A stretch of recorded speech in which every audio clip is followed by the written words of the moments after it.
Hello friend, नमस्कार। कैसे हैं आप लोग? आपका स्वागत है मेरे चैनल, इसका नाम है पॉजिटिव वाइब्स। फ्रेंड, मैं आज आपके लिए बहुत दिनों के बाद वीडियो लेकर के आ रहा हूँ, इसलिए मैं आपसे उसके लिए सॉरी कहता हूँ। फ्रेंड, जैसे कि आप लोग जानते ही हैं कि काफ़ी समय से कोरोना वायरस की चल रहा था, जिसकी वजह से लॉकडाउन भी लगा काफ़ी समय तक। और काफ़ी इस बीच दिक्कतों का सामना करना पड़ा बहुत से लोगों को, और उसमें एक मैं भी हूँ, क्योंकि मैं डायलिसिस पेशेंट हूँ। चाहे लॉकडाउन लगा, चाहे कुछ भी हो, लेकिन मुझे अपना डायलिसिस कराना ही कराना होता है। तो फ्रेंड, मैं अपना डायलिसिस कराने के लिए 40 किलोमीटर दूर जाता हूँ, जिसकी वजह से मुझे काफ़ी प्रॉब्लम्स हुई लॉकडाउन में। और काफ़ी प्रॉब्लम्स का सामना करना पड़ा। कोई वाहन नहीं होता था, सार्वजनिक वाहन नहीं होता था, जिसकी वजह से मुझे अपनी स्कूटी से ही जाना पड़ता था डायलिसिस करवाने के लिए। और मेरे साथ कोई होता नहीं है, मैं अकेले ही जाता हूँ और अकेले ही आता हूँ।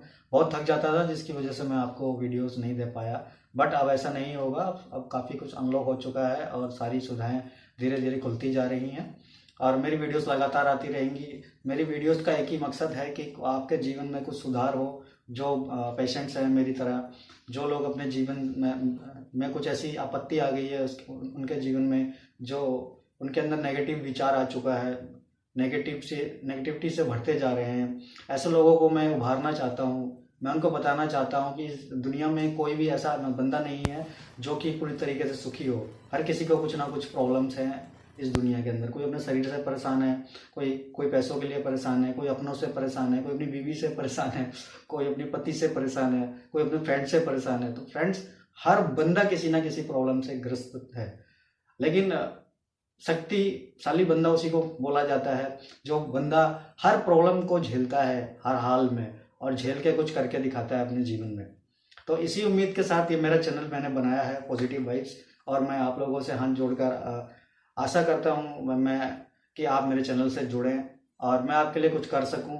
बस यही मैं चाहता हूँ। तो फ्रेंड, इसी के साथ आज की वीडियो को शुरुआत करते हैं। अगर मेरा लेक्चर आपको बोर लगता है तो उसके लिए प्लीज़ मुझे माफ़ कर देना।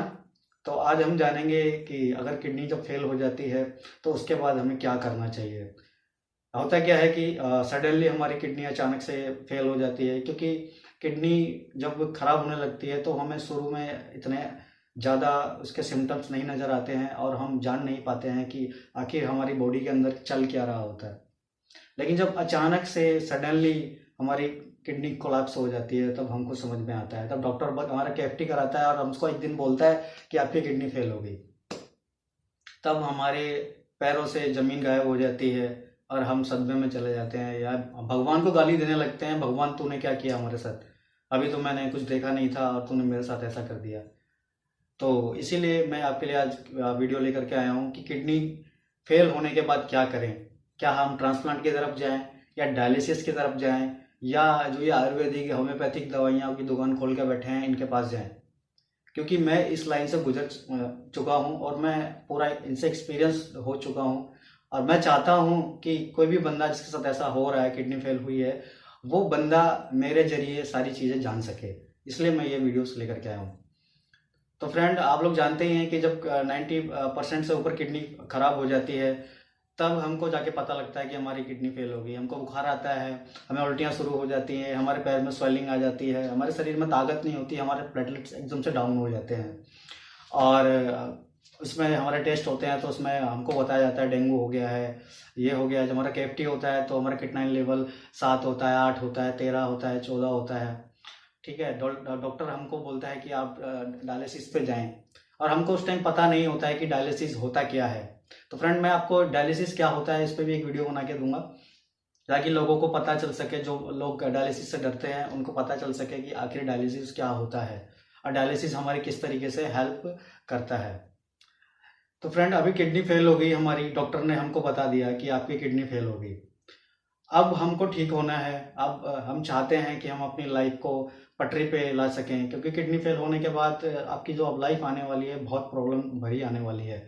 आपको उसको लेकर के चलना है, और अपने आप को, परिवार को लेकर चलना है। उसमें आपको मजबूती बनाए रखनी है, अपने आप को साहस से खड़ा करके रखना है, क्योंकि साहस टूटेगा तो आप भी टूट जाएंगे। तो डॉक्टर आपको डायलिसिस की सलाह देगा, आप घर पे आएंगे, आप फोन लेंगे, आप यूट्यूब पे चेक करेंगे, किडनी फेलियर की आयुर्वेदिक दवाएं, होम्योपैथिक दवाएं सर्च करेंगे। आपको इसमें बहुत से लोग मिलेंगे जो दावा करते हैं कि उनकी आयुर्वेदिक दवाइयों से किडनियाँ ठीक हो जाती हैं, उनकी होम्योपैथी दवाइयों से किडनी ठीक हो जाती हैं। क्रिएटिनिन लेवल 14 था, आज 2 पे आ गया। ठीक है फ्रेंड, क्योंकि मेरे साथ भी ऐसा ही हुआ था। मेरी किडनी फेल हुई और मैं भी आके ऐसे ही इंटरनेट पर सर्च करने लग गया था कि कोई मुझे ऐसा मिल जाए। अब मैं भी जब ऐसा सुनता था तो ऐसा लगता था कि यार यही बंदा है, बस अब यही भगवान है, इसके पैर पकड़ लूंगा और मेरी किडनी चलने लगेगी और मैं इससे बाहर आ जाऊंगा। मैं उसके पास, आप उसके पास जाएंगे, वो आपको 1 महीने की दवाई देगा। दवाई की कीमत 15,000 रुपये, 10,000 रुपये होगी। और आप वो दवाइयाँ खाएंगे, दवाइयों के साथ आपको वो बहुत सारे परहेज बता देगा, प्रोटीन नहीं खाना, ये नहीं खाना, वो नहीं खाना। फ्रेंड, जो क्रिएटिनिन बनता है वो बेसिकली आपका प्रोटीन से ही बनता है। आप जितना ज़्यादा प्रोटीन खाएंगे आपका क्रिएटिनिन उतना ही ज़्यादा बनेगा। ठीक है। और हमारी बॉडी भी क्रिएटिनिन प्रोड्यूस करती है। हम जितना मेहनत करेंगे, जितना अपने शरीर को चलाएंगे, जितना भी हम वजन वाला काम करेंगे, तो उतना और ज़्यादा क्रिएटिनिन हमारी बॉडी में बनेगा। जब वो आपको बोल देते हैं कि आपको प्रोटीन नहीं खाना, ये नहीं खाना, तो आपका क्रिएटिनिन वैसे ही कम बनने लगता है और आपका क्रिएटिनिन कम रहता है। ठीक है। उनकी दवाइयाँ काम करती हैं फ्रेंड, ये नहीं करती हैं। जो मैंने खाई उनमें से तो किसी ने काम नहीं करी। मैंने करीब 3 साल फ्रेंड ये दवाइयाँ खाई हैं, आयुर्वेदिक बड़े बड़े डॉक्टरों की खाई हैं, मैं उनका नाम नहीं लेना चाहता। ठीक है। हाँ, लेकिन आप अगर बोलेंगे कि मैं उनके बारे में बताऊं तो मैं आपको जरूर उनके सबूत भी पेश करूंगा कि मेरे पास आज भी उनके मेल्स हैं, उनके दवाइयों के पर्चे हैं, उनके बिल्स हैं, मैं आपको जरूर दिखाऊंगा। ठीक है। तो अगर आप पहले ये सोचिए, अगर ये आयुर्वेदिक दवाइयाँ रियल में काम करती होती तो ये ऐसे पेशेंट को ला करके खड़ा कर देते गवर्नमेंट के सामने कि ये हमारी दवाई से ठीक हुआ है। गवर्नमेंट भी उनकी रिसर्च पे अनुसंधान करवाती, रिसर्च करवाती कि रियल में ये दवाइयाँ किडनी फेलियर काम करती हैं। इंडिया एक टाइकॉन बन जाता किडनी फेलियर पेशेंट के लिए। दुनिया के सारे लोग इंडिया में आते, वो आयुर्वेदिक डॉक्टर भगवान बन जाता। फ्रेंड्स, समझ रहे हो ना आप? ऐसा कुछ भी नहीं है। इस सारा जो ये माफिया है, ये पैसा कमाने का माफिया है। आपकी किडनी अगर खराब हो गई, अब डॉक्टर आपको डायलिसिस के लिए बोल रहा है, तो आपके लिए बेस्ट डायलिसिस है। ट्रांसप्लांट के लिए अभी हम बात करेंगे। डायलिसिस बेस्ट कैसे है, क्योंकि ट्रांसप्लांट का नौबत बाद में आपकी आएगी। अभी तो किडनी फेल होगी, फिलहाल आपको अभी पता लगा है किडनी फेल हुई है, तो आयुर्वेदिक की तरफ आप बिल्कुल ना जाएं। थोड़ा मैं जल्दी बोल रहा हूँ, अगर आपको समझ में ना आए तो आप, क्योंकि वीडियो लंबी होगी तो यूट्यूब पे अपलोड करते टाइम थोड़ा उसको दिक्कत होती है, तो आप आयुर्वेदिक की तरफ बिल्कुल भी ना जाए। आप डॉक्टर की राय लें। डॉक्टर आपको डायलिसिस के लिए बताएगा कि आप अपना डायलिसिस करवाएं। ठीक है। और आपके टेस्ट बहुत सारे करवाएगा। तो आप क्या करें कि डायलिसिस करवाएं, क्योंकि एकदम से ट्रांसप्लांट अगर आप सोचेंगे कि मैं करवा लेता हूं, आपको किडनी देने के लिए कोई एग्री भी तो होना चाहिए, क्योंकि आपकी फैमिली में से ही कोई किडनी दे सकता है, बाहर का बंदा कोई किडनी नहीं दे सकता है। ठीक है। अब यह जब आप डायलिसिस करवाते रहेंगे, 2-3 आपके डायलिसिस हो जाएंगे, 4 डायलिसिस हो जाएंगे, तब आप डॉक्टर की राय से अपने घर में काउंसलिंग कर सकते हैं और अपने घर में पूछ सकते हैं कि आपको कौन किडनी देना चाहता है। जो भी किडनी देगा आप तब जाके ट्रांसप्लांट की तरफ जा सकते हैं। लेकिन फ्रेंड, क्या रियल में ट्रांसप्लांट इसका इलाज है? क्या हम कह सकते हैं कि ट्रांसप्लांट इसका रियल में इलाज है? क्या ट्रांसप्लांट हो जाने के बाद हमारी लाइफ बिल्कुल ही नॉर्मल हो जाती है पहले की तरह? तो फ्रेंड, इसका भी जवाब मेरे पास है, क्योंकि मैं भी इस प्रोसीजर से गुजर चुका हूँ। बट मैंने ट्रांसप्लांट कराया नहीं था। एक्चुअली मेरी मम्मी मुझे किडनी डोनेट कर रही थी। आईएलबीएस हॉस्पिटल है दिल्ली में, बहुत प्रतिष्ठित हॉस्पिटल है किडनी और लीवर के लिए। वहाँ मेरा ट्रीटमेंट चल रहा था उस समय। सारे मेरी मम्मी ने टेस्ट करा लिए थे। बट बात यह थी कि मैं बहुत से ऐसे पेशेंट से मिला था जिनको किडनी के बारे में कोई नॉलेज ही नहीं है, अपनी बीमारी का कोई नॉलेज नहीं है। उनको ये भी नहीं पता कि उनकी किडनी फेल क्यों, कैसे हुई है। बस उनको अपनी जिंदगी अच्छी करनी है। मैं बहुत से पेशेंट से मिला वहां पे। मैंने बहुत पेशेंट से पूछा कि यार आपकी किडनी फेल कैसे हुई है, आपको पता तो होगा क्या रीजन रहा है, ऐसी आपको क्या किडनी में प्रॉब्लम हो गई थी जिससे आपकी किडनी फेल हुई है। उनमें से किसी को नहीं पता, और वो सिर्फ ये बोलते हैं डॉक्टर ने बोला ट्रांसप्लांट करा लो आप सही हो जाएंगे। अरे 100% चांस है, 101% चांस है। डॉक्टर तो बोलेंगे आपको ट्रांसप्लांट करा लो, क्योंकि उनका रिकॉर्ड अच्छा जा रहा है। उनको तो दिखाना है कि हमने इतनी सर्जरी कर दी। उनको तो एक वो प्रैक्टिकल करने का मौका मिल रहा है। ठीक है। जो नए डॉक्टर आ रहे हैं वो ट्रांसप्लांट कर रहे हैं, उनको एक मौका मिल रहा है। बट आपको देखना है कि क्या आपका जब ट्रांसप्लांट होता है तो जो दूसरी किडनी आपको लगेगी वो खराब तो नहीं होगी, वो आपको पता करना है। तो फ्रेंड, मेरे केस में क्या था कि मेरी बायोप्सी हुई थी किडनी की। मेरी जो किडनी फेल हो गई, मैं अपने डॉक्टर से बोला था कि आप पहले मेरा वो बताइए कि मेरी किडनी फेल क्यों हुई। तो मेरी बायोप्सी हुई थी, मेरी बायोप्सी में मेरी किडनी में नेफ्रोटिक सिंड्रोम, इसको एमपीजीएन कहा जाता है। एक एमपीजीएन अलग बीमारी होती है, नेफ्रोटिक सिंड्रोम एक बीमारी होती है, लेकिन दोनों का सेम ही काम होता है। जो किडनी के नेफ्रॉन को खराब कर देता है, डैमेज कर देता है। इसका कोई इलाज नहीं है। वो बीमारी मेरे को दो साल पहले लगी थी। मुझे भी नहीं पता वो कहाँ से लगी मेरे को। तो वो था मेरे को, मैं अपने डॉक्टर से बोला कि अगर मैं ट्रांसप्लांट करा लेता हूँ तो क्या मेरी जो दूसरी किडनी है वो खराब तो नहीं होगी? क्या नेफ्रोटिक सिंड्रोम मेरी ये ट्रांसप्लांट किडनी में वापस तो नहीं आ जाएगा?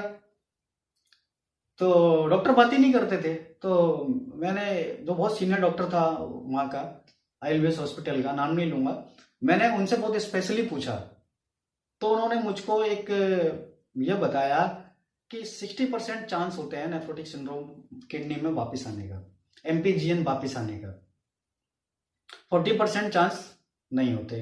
60% पेशेंट में वो वापस आ जाता है, लेकिन हम दवाई से कवर कर लेते हैं। मैंने बोला यार, मैंने ट्रांसप्लांट करवाया, एक तो मेरी मम्मी जो बुजुर्ग हैं वो मुझे किडनी देंगी, उनकी एक किडनी मुझे लगेगी। उसके बाद ये डॉक्टर कह रहा है कि 60% चांस होते हैं, उसको कहने में भी दिक्कत नहीं हो रही है ना। 60% चांस होते हैं फ्रेंड, कितना रिस्क है। अगर मान लो वो किडनी भी मेरे खराब हो जाती है तो मैं अपनी माँ को भी अपाइच कर दूंगा एक किडनी से, वो भी एक किडनी की हो जाएगी, और मैं तो पहले से ही किडनी अपनी खराब करके बैठा हूँ। तो फ्रेंड, मैंने अपने दिल पे पत्थर रख करके ट्रांसप्लांट कराने से मना कर दिया। मैंने बोला नहीं, मुझे ट्रांसप्लांट नहीं कराना। ये श्योरिटी नहीं है, डॉक्टरों को भी नहीं पता कि वापस आएगा कि नहीं आएगा। होता क्या है ना कि ये इंडिया है, इंडिया में डॉक्टरों को सिर्फ अपना पैसा बनाना होता है। उनको आपसे कोई लेना देना नहीं है, ना आपके बारे में कोई इतना जानना है उनको। वो सिर्फ आपको प्रोसीजर बता देते हैं और आप उसको फॉलो कर लेते हैं। ऐसे बहुत से पेशेंट्स हैं जो मिला हूँ, उनकी किडनी सिर्फ 15 दिन चली, किसी की 20 दिन चली, किसी की 10 दिन चली। ऐसे भी पेशेंट है जिनकी किडनी 10-15 साल भी चल गई, 10 साल चल गई, 8 साल चल गई। लेकिन ऐसे पेशेंटों का आंकड़ा कम है। ऐसे पेशेंट ज्यादा हैं जिनकी किडनी खराब ज्यादा हुई है, दोबारा से डायलिसिस पे आ गए हैं वो। और दूसरा क्या है, इसमें दवाइयाँ बहुत हैवी खानी पड़ती हैं, और आपको हर तरीके के इन्फेक्शन से आपको बचाना होता है अपने आप को। अभी तो मान लो कोरोना चल रहा है, जिस बंदे का ट्रांसप्लांट हुआ है अभी जनवरी फरवरी में 2020 में, उस बंदे को सोचा होगा आपको कि वो घर से निकलता भी नहीं होगा, और निकलता होगा तो उसको डबल टिबल मास्क लगाने पड़ते होंगे। ये सोचिए उसको इन्फेक्शन लगने का कितना खतरा होगा, उसको तो तुरंत कोरोना पकड़ेगा। क्यों? क्योंकि इम्यून सिस्टम कम करने की ही दवाई डॉक्टर हमको देते हैं ट्रांसप्लांट के बाद, क्योंकि हमारी बॉडी दूसरे का पार्ट रिजेक्ट कर देती है।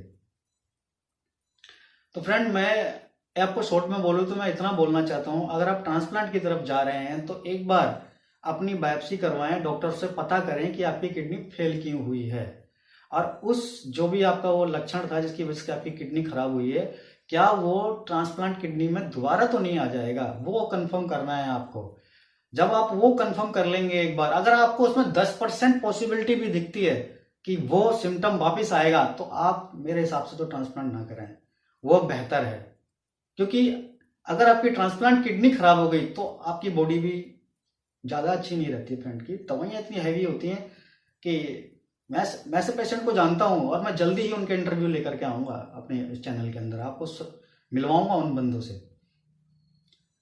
तो मैं ये कहना चाहता हूँ, आपको समझ में आ गया होगा कि आपको पूरा कंसल्ट कर लेना है डॉक्टर से कि आपकी किडनी क्यों फेल हुई है, और डॉक्टर आपके टेस्ट करवाएंगे। उसमें जब आपको पता लग जाएगा आपको क्या प्रॉब्लम थी और किस वजह से फेल हुई है, क्या ट्रांसप्लांट कराना आपके लिए उचित रहेगा, तो ही कराइए। उसको बोलिए कि आप 1000 रुपये फीस ले रहे हैं, मैं आपको 5000 रुपये फीस दूंगा, लेकिन आप मेरे को पूरा के पूरा कंसल्ट करके ढंग से बताइए।